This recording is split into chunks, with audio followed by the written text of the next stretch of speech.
Hey, what's going on, Guardians? My name is the Black Link, and today we had the official release of Destiny 2 Update 2.2.2.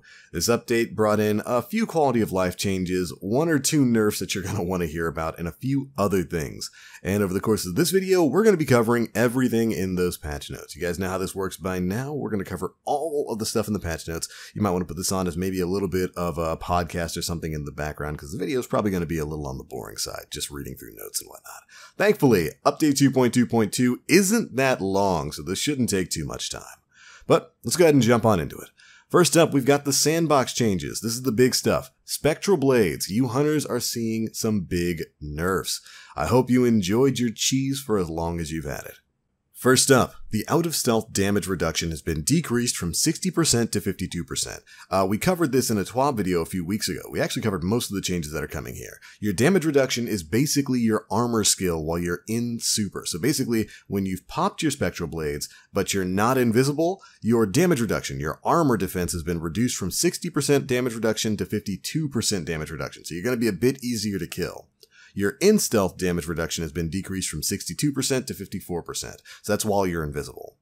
Next up, your super duration while out of stealth with no attacking has decreased from 17.5 seconds to 14.5 seconds, a 3-second reduction. You're going to have 3 seconds less time in your super overall now. Your super duration while in stealth, so while you are invisible without attacking anything, has been decreased from 26.6 seconds to 23.5 seconds. Like I said before, this basically just means you're not going to have quite as much time in your super overall, which really, 26 seconds while you're invisible was kind of a long time. Granted, that goes away or goes down faster.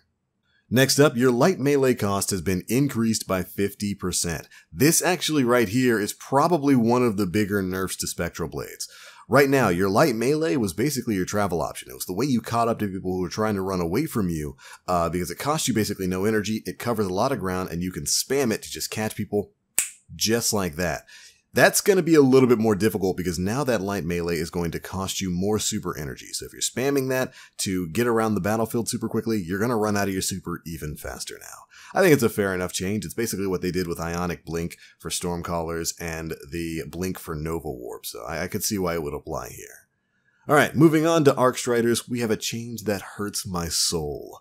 They fixed an issue in which Combination Blow was unintentionally magnifying the damage of the Arc Staff super. I talked about this on the TWAB last week. I hope you Guardians were listening and got a chance to test it out. Basically, before today, you could build up Combination Blow ×3 by getting melee kills as an Arc Strider running top tree, I do believe it is. And Combination Blow gives you like a 180% damage buff.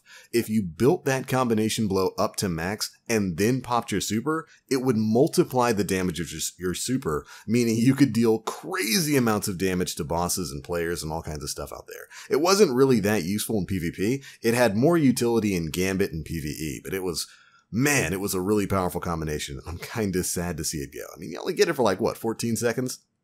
Yeah, I'm still sad to see that one disappear. Alright, moving on to some of the Warlock changes. We got some Voidwalker changes coming in. They fixed an issue where Warlocks were unable to blink after going through a teleportation portal. If you've been playing Gambit, you've probably noticed this happen. I'm glad they figured it out and finally pushed out a fix for the blink issue there. For Stormcallers, they fixed an issue where Chaos Reach would not deal damage to enemies affected by other status effects such as Thorn, Soul Devourer, or the Hunter Tethers. Moving on, we have some weapons and armor changes. They fixed an issue where Actium War Rig would prevent auto rifles with the Grave Robber perk from being able to generate Masterwork orbs. They fixed an issue where Vestian Dynasty could not be masterworked. Yay. The Wizened Rebuke can now drop with random rolls from Iron Banner engrams and match rewards once the associated triumph has been completed. Almost can't believe it took that long for us to get that particular fix. And finally, removing Sentry Armor with Umbral Strike stacks active will no longer give a permanent damage buff against Taken.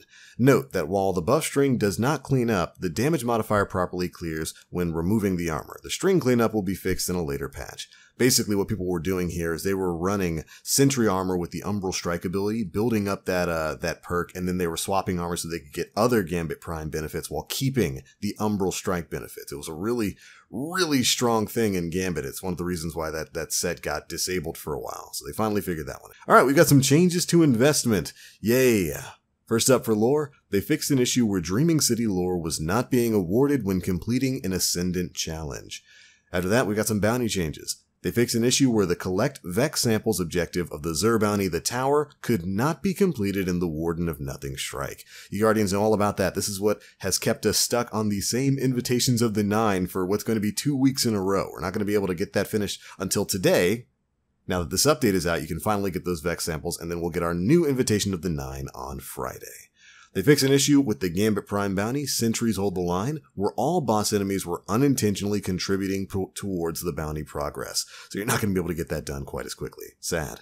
The bounty has been rebalanced to award significantly more bounty progress for blocker and primeval kills.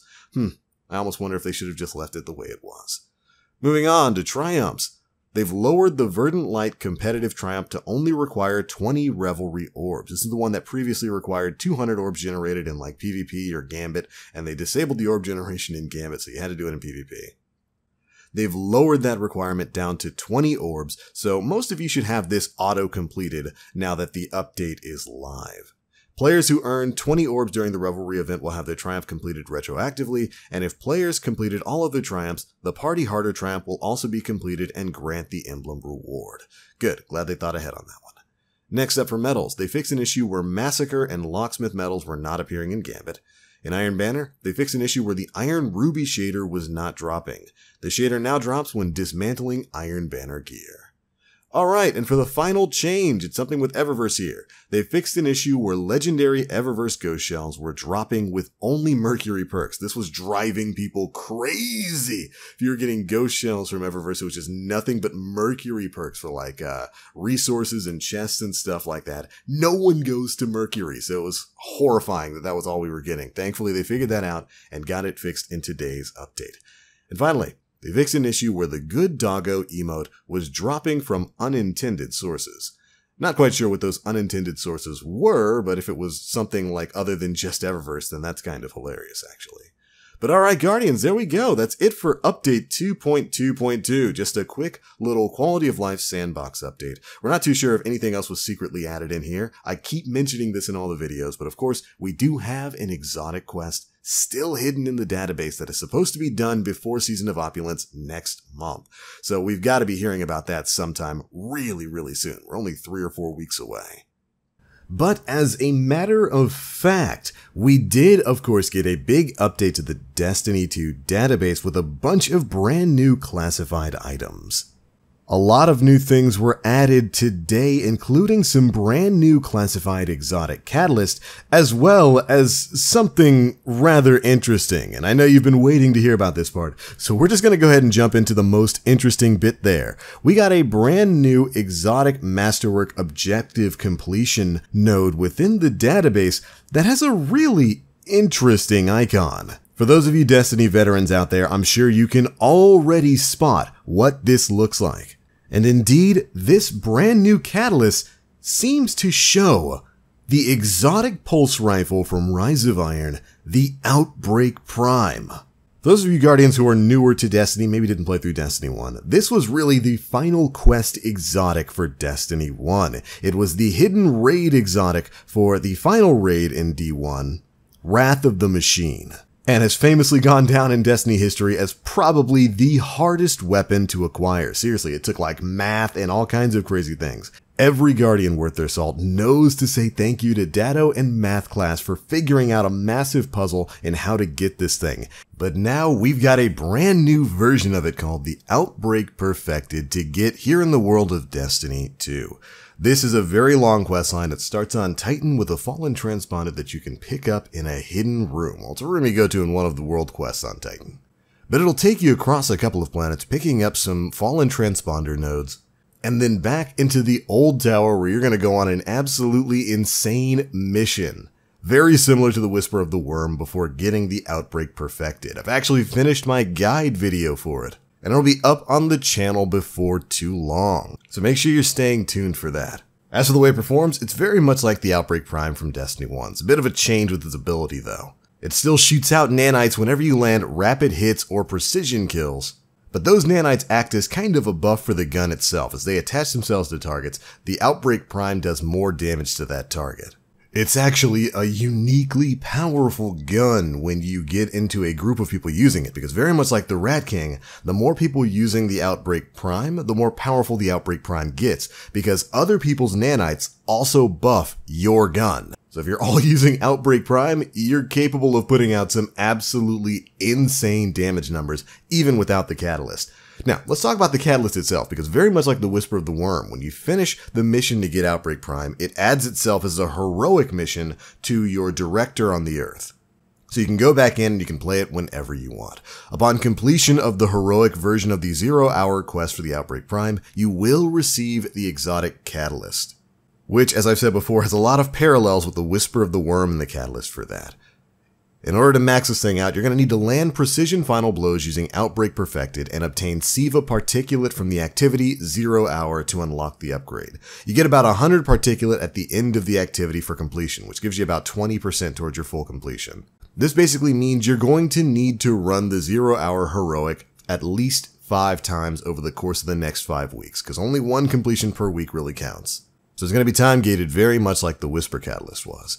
The catalyst itself says, increases nanite damage. Enemies that die with nanites attached to them generate additional nanites. So it basically takes the power of the stacking damage boost and makes it even more powerful, which is ridiculous in more ways than 7. Which I've got to say, Guardians, is really exciting and really confusing. Now, in addition to this masterwork objective being added to the database, we also have a bunch of brand new catalysts for some of the Forsaken exotics. These were added in a classified form to the database as well. But if you go through some of the files, you can actually see what these catalysts are, what their stats and abilities are, and what weapons they're connected to. And thankfully, Destiny the Game subreddit user Ander, I hope I said your name right, has cataloged exactly what all of these catalysts are and what they're tied to. So we get a nice little list here. These include catalysts for the Cerberus +1, Malfeasance, Trinity Ghoul, Lord of Wolves, Wave Splitter, 1000 Voices, the Queenbreaker, Two-Tailed Fox, and the Black Talon. And you can see right there what these abilities are. For Cerberus +1, it's +20 stability and reload speed -30. For the Malfeasance, it's range +20, something that it's very much going to appreciate. For the Trinity Ghoul, it's charge time -30, meaning you'll be able to fire much faster with it. For the Lord of Wolves, it's magazine +40, which is kind of an arbitrary sort of statistic they use in the database. It doesn't actually equate to 40 more rounds with Lord of Wolves, I don't think.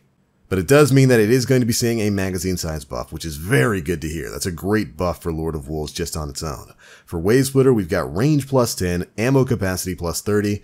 For 1000 Voices, we've got stability +30, ammo capacity +20. For the Queenbreaker, it's range +20 and, curiously, aim assist +20 as well. For the Two-Tailed Fox, reload speed -30, weapon size +10, which should mean that you can get 1 more round either in the magazine or in reserves. Either way would be interesting. If you could get more than 1 rocket in your magazine for this thing, that'd be fantastic. And finally, for the Black Talon, it's getting a magazine size boost of 40, but it is going to be getting, hopefully, a sizable magazine buff. Great changes all around, and I'm really excited to see that we're continuing on with catalysts for some of the Forsaken exotics. I cannot wait to see what they're going to do with stuff like Thorn and the Last Word in the future. We have no idea when this stuff is going to become available. I'd imagine probably sometime during the Season of Opulence. But there we go, Guardians. I just wanted to cover really quickly some of the new stuff that was added into the database today. As we learn more, we'll continue to cover it right here on the channel. But that's it for the patch notes. That's all the changes that went live today that Bungie sees fit to tell us about. Those are my thoughts. Be sure to leave me yours down in the comments section below. Now get out there, go finish your Invitation of the 9 from a week or so ago. Glad we can finally get that done. But if you enjoyed the video, feel free to drop a like, make sure you subscribe and hit that notification bell to stay up to date with all the latest stuff we're putting out. But alright, I'm out for now. Thank you all so much for watching, and as always, I am the Black Link. You Guardians, stay frosty.